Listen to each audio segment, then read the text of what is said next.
fela jaaka metse e le mentsi ya kwa Bugersfort kwa GaMaroga go itemogelwa go runya ga meepo e seng mo molaong. Meepo e seng mo molaong ya chrome e simolotse go nna selo mo tiro mo dingwageng di le 5 tse di fetileng. Ditiragalo tseno di kotsi go matshelo a baagi ka ntlha fa go sena tshireletso. Mo tiragalong ya sešeng Barafi ba le robedi bao ba neng ba rafa chrome ba tlhokafetse morago go gaelelwa ka fo tlase ga lefatshe. Matseno a le nosi ao a dirisetswang le go tswa a ne a tswalwa ke mmu go latela dipula tse di maatla ka Labotlhano. Ditopo di ntshitswe ka la matlhatso. Barafi mmogo ba baswi ba re ba retelelwa ke go kgobokanya madi a go rwalela ditopo kwa Zimbabwe le kwa Mozambique.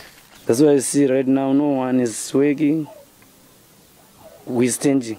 We're waiting for to organize to take our brothers to go home. It's painful because we was trying to survive. Bangwe ba baagi ba supa puso ka monwana ka ntlha fa e retelelwa ke go fedisa ditiragalo tsa meepo e seng ka fa molaong. Ba batla go tlhamiwe lephata le le kgethegileng go samagana le meepo e seng mo molaong. Go fitlha ga jwalo a go dira reselo. Ene ke gale re reporta tabae go tloga police station ya rena e sa le Middelburg go ba go fitlha ga nibale e le Drikop le station commander sa Drikop sa itseba tabae re reportile ka kwa bona ba re botsa gore ba province ba hlomile provincial tax team ya go dila le illegal mining mara a gona selo se re se bona go se direga. Ngwaga o fetile Morafi o ne a gaelelwa ka fa tlase ga lefatshe le go tlhokafala mo go one motse oo.